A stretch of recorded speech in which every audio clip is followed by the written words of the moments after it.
2분기 첫날인 1일 세계 증시가 하락세로 출발했다. 로이터는 투자자들이 안전 자산으로 몰리고 미국의 코로나19 사망자가 앞으로 대폭 늘 것이라는 부정적 전망에 증시가 일제히 급락했다고 전했다. 미 국립보건원 산하 알레르기 전염병 연구소의 앤서니 파우치 소장은 전날 미국 내 사망자가 10만 명에서 최악의 경우 24만 명까지 이를 것이라는 예측 모델을 공개했다. 국제통화기금 IMF은 2일 신종 코로나 바이러스 감염증 코로나19 팬데믹 대유행을 전시 상황으로 규정하고 전쟁 때와 같은 강력한 조치가 필요하다고 밝혔다. IMF는 이날 공식 블로그에 게재된 코로나19 전쟁을 위한 경제 정책이라는 기고글에서 코로나19 팬데믹은 여느 상황과도 다른 위기라며 마치 전쟁처럼 느껴진다. 여러 면에서 그렇다. 사람들이 죽어가고 있다. 고 밝혔다. IMF는 전쟁에서 군비에 대한 막대한 지출이 경제 활동을 자극하고 특별 규정이 필수 서비스를 보장한다. 이 위기에서 상황은 더욱 복잡하지만 공통점은 공공부문의 역할이 증대되는 것이라고 설명했다. IMF는 이어 코로나19 대응 정책이 지나치게 단순화될 위험이 있는 만큼 1단계 전쟁기, 더워, Y단계 전후 회복기, 더 포스트워 리커버리로 구분해야 한다고 제언했다. IMF는 1단계는 전염병이 만연한 상황, 사람들의 생명을 구하기 위한 완화 조치가 경제 활동을 심각하게 위축시킨다. 이런 상태가 적어도 1에서 2분기 지속될 것으로 예상할 수 있다. 고 전했다. 이어 2단계 전후회복기에선 백신과 치료제, 부분적 집단 면역, 지속적이면서도 파괴적인 봉쇄 조치로 유행병이 통제된다. 제한이 철회되면 경제는 아마 머뭇거리면서도 정상 기능을 회복할 것이라고 전망했다. 그러면서 회복 속도의 성공은 위기 중에 취하는 정책에 결정적으로 달렸다. 고 강조했다. IMF는 근로자가 실직하지 않고 세입자와 주택 보유자가 퇴출되지 않으며 기업이 파산을 피하고 사업과 무역망이 유지되는 정책을 펴면 회복은 점점 더 빨리 순조롭게 이뤄질 것이라고 말했다. IMF는 또한 일반적인 경기 침체와 달리 코로나19 위기에서의 생산량 감소는 피할 수 없는 결과라며 따라서 경제 정책은 총 수요를 자극하는 대신 세 가지 목표를 가져야 한다고 설명했다. 우선 코로나19 검사와 치료를 위한 재원을 강화하고 의료, 식량 생산 및 유통, 인프라, 유틸리티 등 필수 부문의 기능을 보장해야 한다고 주장했다. 다음으로는 코로나19 억제 조치로 소득을 잃은 자영업자와 무직자들을 지원하고 사람들이 집에서 머물면서도 일자리를 유지할 수 있도록 해야 한다고 강조했다. 끝으로 대규모 대출과 보증 프로그램 등을 통해 민간 기업을 지원해 과도한 경제 혼란을 예방해야 한다고 전했다. 사우디아라비아가 예고한 대로 이달부터 증산에 나서 저유가 전쟁이 본격화할 것이란 우려가 증폭되고 있다.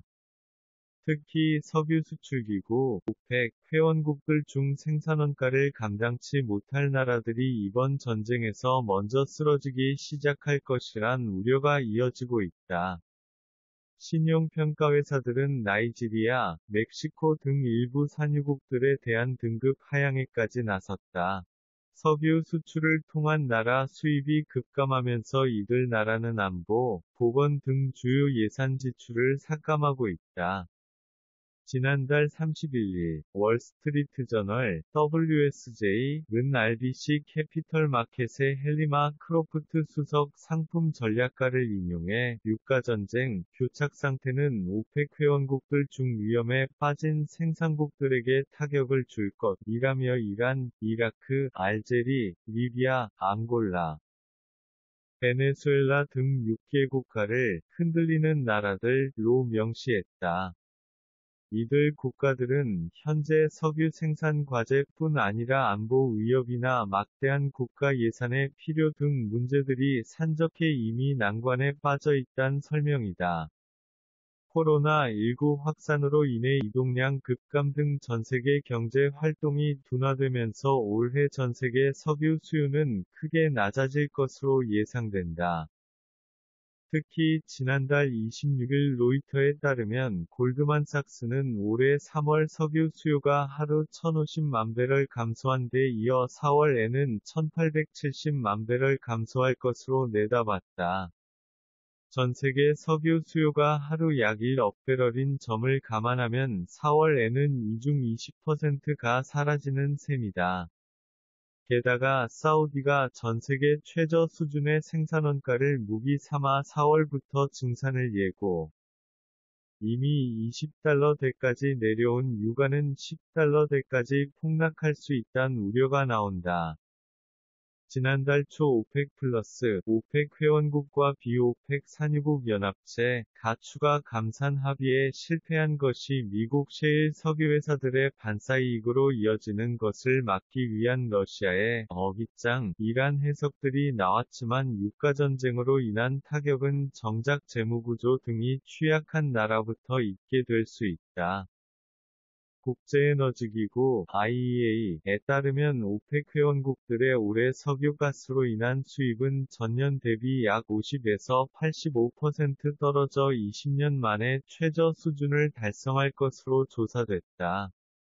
사우디아라비아가 저유가 상쇄를 위해 하루 250만 배럴의 석유 생산을 늘릴 수 있는 데 비해 다른 회원국들은 그러지도 못하는 상황이다. 생산 비용도 만만치 않지만 코로나19로 인해 작업장에서 차질이 빚어지고 있다. 이날 WSJ는 이라크는 정부 지출 충당을 위해 50달러 이상의 유가 수준을 필요로 한다. 최근 몇 주간 이라크 가라프 유전에서는 시추 관련 운영회사인 말레이사, 페트로나스가 코론19를 우려해 자국 근로자들을 본국으로 송환시킴에 따라 하루 10만 배럴의 생산이 중단됐다. 고 전했다. 알제리는 유가전쟁에 뛰어들 여력이 없다. 이날 WSJ 보도에 따르면 지난주 알제리 정부는 예산 지출 30% 삭감을 포함해 총 240억 달러, 29조 3천억 원 지출을 줄이기로 했다. 알제리의 국내 총생산 GDP은 약 1,800억 달러다. 알제리 정부 한 관계자는 현 수준의 유가가 2에서 3년 유지될 경우 알제리가 국제통화기금 IMF 관리 아래 놓이게 될 것이라고 WSJ에 말했다. 나이지리아도 이번 유가 전쟁의 희생양으로 꼽힌다. 나이지리아는 자체 원유 생산 가격이 배럴당 29.6달러다. 저유가가 지속되면 그동안 이슬람 반군과 싸워온 나이지리아는 관련 군사 비용을 줄일 수밖에 없다. 예산에서 346억 달러의 지출 삭감이 논의되고 있는 것으로 전해졌다. 관련 분야 예산 삭감은 나이지리아 국가안보 위협으로 고스란히 이어질 수밖에 없는 상황이다. 산유국 중 이미 극심한 경제난을 겪고 있는 베네수엘라는 지난달 중순 이미 IMF의 코로나19 대응을 위한다는 명목으로 50억 달러 긴급자금을 구했지만 거절당했다. 베네수엘라는 이미 미국의 제재로 생산량의 절반을 잃은 상황이어서 이번 유가 전쟁으로 인한 타격이 더욱 클 전망이다. 한편 일부 산유국들은 신용등급마저 강등되고 있다. 지난달 27일 로이터에 따르면 S&P는 최근 나이지리아 국가 신용등급을 기존 B에서 B로 강등했다. 로이터는 이에 대해 나이지리아가 더 깊은 정크 영역에 들어갔다 고 전했다. 이밖에 멕시코, 앙골라 등도 국제 유가 급락을 이유로 등급이 강등됐다. 멕시코는 BBB로 내려왔고 특히 앙골라와 에콰도르는 CCC로 내려와 부도의 위험이 더 커졌다.